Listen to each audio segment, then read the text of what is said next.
Well, I'm just gonna go ahead. Say, I'm right. I'm right. I'm always right. That's just how numbers work, except I wasn't completely right. Let's get into it. Hey guys, what's going on? It's Shu, and welcome back to another RLCS video. Today, we are of course going to be recapping regional number one of North America, as well as going over some statistical performances, some anomalies in our data, that kind of stuff, just to kind of see what interesting happened in the first regional of 2024. First of all, I want to apologize for not having a video out sooner. I got the flu Friday night and then was bedridden for days. Then school, I had to catch up, all that stuff, blah blah blah. We're here now. We're here now. Um, and because of how intensive all this statistical work is on top of everything else I'm doing in my life, I'm only going to be covering North America on my YouTube videos for now. It's also just an area that I know much better than Europe. I was going to do rankings for Europe, and then after I got through like 5 teams, I'm like, wait, I don't know half these players. So it didn't feel right to kind of go for them, but because I've been focusing so much on North America this offseason, I pretty much know all the teams. I feel like I could do a better job. Speaking of, let's talk about these North American teams. G2, an incredibly dominant performance against Gen G, beating Dignitas, beating Luminosity. G2's the clear best, but I think it was Adam Core had like a little graphic just from all this, where G2, it was like it was game differential, and G2 was like all the way up here, like honestly breaking through the camera, and then Gen G, and then everyone else. So like G2 clearly number one, Gen G clearly number two. That was actually a big question I had was, will Gen G actually perform? Because this is their first time ever actually playing as a team. Of course they've been scrimming, I'm sure, but their first actual tournament as a team, yeah. Gen G performed. G2 performed dominantly, even better than everyone expected, even though we expected them to do really well. Some teams that didn't do as well as expected, OG Esports going 0-3, but doesn't tell the whole story because they had to play Gen G round 1, they had to play Dignitas round 2, and then they played Pirates on a Boat round 3, which they should have won based on most people's rankings, but Pirates then went to 3-1 TSM, as well as sweep Young Whippersnappers to make it to top 8, where they honestly put up a pretty good fight against Dignitas. So OG seems like they just had a pretty rough first regional, but they still have time to turn things around. Same with TSM, who lost in round 4. They lost to M80 in round number 2, and then they lost to Dignitas in round number 3, which kind of sucks how they play the. It seems like these upper teams are getting kind of harassed by the Swiss bracket to play other top teams a little too often. I think that is a real big danger, especially in North America for Swiss. I'm actually recording this after Friday of Europe Swiss. I'm glad I'm not doing it. That was crazy. But in North America, as I had talked about in last video, there's 9 or 10 teams that can really argue their way into a solidified top 8, and you still have teams like Pirates on a Boat, Deleted XT, Energy, Omelette, who didn't even make this regional, who could also argue their way into that. So Swiss is very hard to get through, but you would still have more chances than if you were playing in a double elimination bracket, so no reason not to win. So I hadn't mentioned my full power rankings before going into the first regional. We're going to release them now. I released them on Twitter after the regional ended. I think it was on Wednesday that I released them. My rankings beforehand were number 1, G2, 2, Gen G, then Dignitas, M80, Luminosity, TSM, Shopify Rebellion, Space Station Gaming, OG, Energy, Deleted XD, Muffin Men, Pirates on a Boat, Plot Twist, Snowmen, and then Young Whippersnappers. And comparing that to the actual final results, we see I actually got the top pretty darn well. G2 dominated, Gen G dominated, Dignitas. Seemed like a lot of people weren't giving them enough respect. I definitely did, putting them as third. Shopify Rebellion definitely did better than I expected. Pirates on a Boat did better than expected. Snowman and Young Whippersnappers did incredibly better than I expected, considering I thought they'd go 0-3. Um, Meanwhile, TSM and OG are the big teams that did not do nearly as well as I expected. And so I had some immediate questions. I had some things that I really wanted to find out. The very first one is, what do teams need to do now in order to make a major? And so I decided to start messing with the numbers to fully see what teams actually need to reach to make it to the major. And the answer that I came up with was either 28 or 29. I think 29 on the safe side. 28, I was able to find like one possibility where two teams could tie fourth and fifth, where all five teams make it like above at 28 or above. So I think 29 is the absolute magic number to make a major, but that's not, you have to reach that number to make it to the major. It's, if you do make that number, you do guarantee a spot in the major.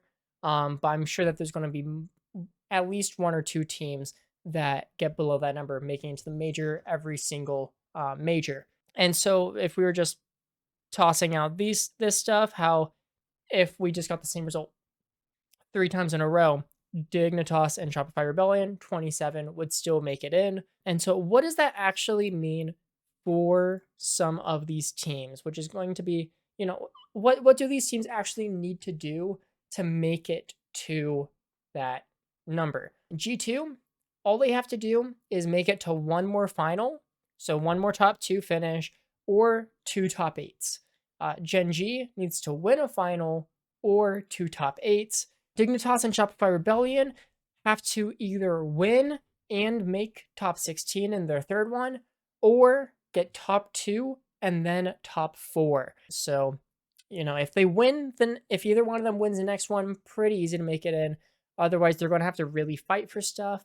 And then looking at the 5th to 8th place teams, so M80, Luminosity, Space Station, Pirates on a Boat, they have to get to the finals in both the next 2 regionals to guarantee a spot. 9th through 14th, all those teams need to get top 2 twice as well. And then OG and Plot Twist, the 2 teams that went 0-3, have to win a regional and get top 2 in a regional to guarantee a spot. For OG, honestly, that's a possibility. Plot Twist, maybe not so much. And then for any teams like Omelette who didn't even manage to make it, you have to do the same thing as OG. You have to win the next event or get top 2 in the next event and then flip it the other way around for the third. So pretty intense stuff for a team that that hadn't made the main event yet. I doubt that they're going to win one. But those are the general scenarios of how you can guarantee a spot in a major. And then I'm looking forward to after next week's regional, because then we'll have some really concrete of, oh, you need this amount to make it guaranteed, or like these teams are already out, that kind of stuff. So it'll be really fun to kind of mess around with the numbers there some more. And then a couple of questions to end us for the day is, what happened to M80 between the Swiss and the finals? And the Swiss, they went 3-0 in the finals. They dropped Shopify Rebellion. So let's go ahead and look at M80 real quick. We have some stuff. Want to make sure that you guys can see everything. Let's scroll down here. A comparison between the Swiss and the final bracket, where for the Swiss part, I just averaged out the scores of all 3 of their series. Final bracket, I just averaged the individual games. Pretty easy stuff. And a big thing to see here first is what I highlighted. M80 only allowed 5.8 shots per game in all of Swiss. That's pretty low. Obviously, M80 was doing well. While against Shopify Rebellion, they were allowing 10.5 shots per game. And something that I guess could be noted pretty well here is the fact that M80 had 2 overtimes in the entirety of Swiss, while they had 2 overtimes against Shopify alone. In the bracket, I don't think that this would cause too much of an issue. But that time component of obviously these longer games with overtimes are going to have higher scores per game, that kind of stuff. But I don't think that will be too much of an issue here. And then looking through things, obviously with double the amount of shots conceded, they're also going to allow roughly double the amount of goals conceded. And then going down here, I think the other thing that really stands out is the amount of stolen boost and the amount of stolen big pads. So those are the corner boosts, the 100 boosts, is that they were taking significantly more of those big pads, and that led to their overall stolen amount in the Swiss bracket, while they weren't doing nearly as much in the final bracket. And I think that also comes along with their defensive timing. So, time in their defensive third, they were 110 seconds more on average in their defensive third in the final bracket against Shopify Rebellion than in the Swiss. This means that Shopify obviously putting on a lot of those shots, a lot of that pressure. M80 could not get out, so they weren't able to actually get out into the offense where they could then steal boosts. So Shopify Rebellion really clearly locked down their boost, locked down midfield, and just pressured M80 into the Shopify win. And then last thing is that I don't know how much this is going to actually affect things, but they were in front of the ball much more against Shopify Rebellion than in their Swiss matches. This is probably, again, just Shopify pressuring a lot on their offense, where M80, you try clearing the ball, you use that momentum to move forward to like midfield, and by then it's already being cleared back into your half. I think that really says just how much they are being pushed back, as well as 120 seconds more on the defensive half compared to the Swiss. So very clear that Shopify Rebellion just did a really good job shutting down that midfield, keeping the boost on their side. And it seems like to fight M80, you just have to play a really consistent and strong midfield game. And the other question I had was, what happened to Shopify Rebellion after round one? Because in round one, they managed to sweep Dignitas, which was pretty big. Dignitas was, third place in my mind, and they showed it clearly, getting a top four finish alongside Shopify Rebellion. And then after being Dignitas, they lose to Gen G, and everything after that is game fives. They win game 5 against NRG, closer than expected. They lose game 5 to Space Station. I thought they should have won that. And then they win game 5 against Snowman, a team that I had put on the very bottom. So I was wondering, okay, was this Shopify, wearing out after game or their first and second series, or was there actually more to this? So I decided to look through all of these, and a big thing of the first match compared to an average of the second through fifth, I have all the other ones down here, is that they just put on the offense in the way that they did against M80 to Dignitas. They cut up that midfield. They also had incredibly higher shooting percentage of 33%. 1 in 3 shots went in the goal, while on average only 21% other shots. That's almost 1 in 5 going in goals. So, considering the fact that they were shooting 10 shots per game against Dignitas, that's roughly 3 goals. And then they're only shooting 8 shots per game. That's 1 to 2 goals. So it's very clear that they had a lot more aggression in that first series against Dignitas. Maybe it's because they just weren't underestimating Dignitas being such a good team. I'm wondering if maybe they underestimated NRG, Snowman. I doubt that they underestimated Space Station, but it was pretty close. And you can just see some other things. Amount stolen much higher. That's boost stolen. And another one is their time supersonic. So this is when they're going the fastest they possibly can. 215 seconds in their match against Dignitas on average per game, while average out between all the other matches, 183. That's roughly 30 seconds per individual game less that they are going supersonic. So it's pretty clear that they were able to move really fast against Dignitas. My assumption is at the midfield line to make those rotations real good.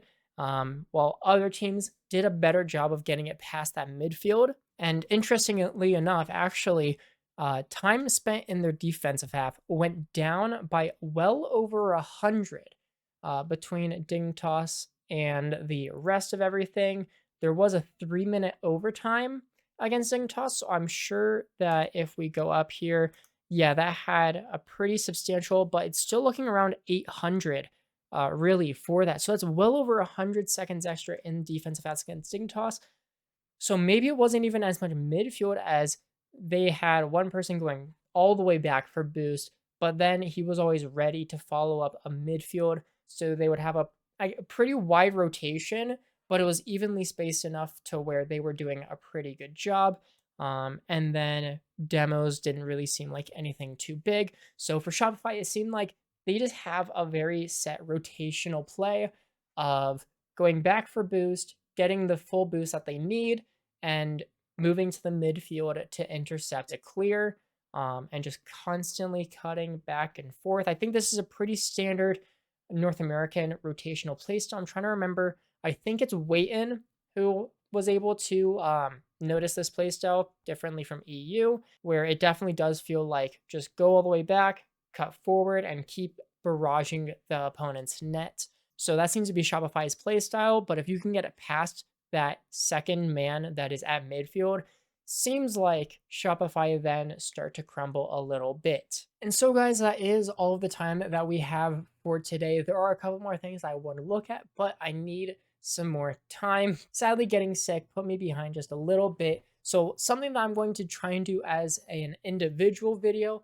at the beginning of next week is going to be what happened to OG. Because first and second series, it's pretty fair. Losing to Genji and Dignitas makes a lot of sense. But against Pirates on a boat, they get swept. I'm wondering if that's maybe mentality of just already really down on themselves. Maybe Pirates was just doing an exceptionally good job, or maybe they just weren't doing well at all, and it wasn't the fact that they played good opponents. So we're going to do a pretty deep dive into that hopefully next week before the regional. That is all, guys. I hope you enjoyed. Make sure to subscribe down below. You guys seem to really love the last video. I hope you guys did this one as well. And I'll see you guys next time. Peace out.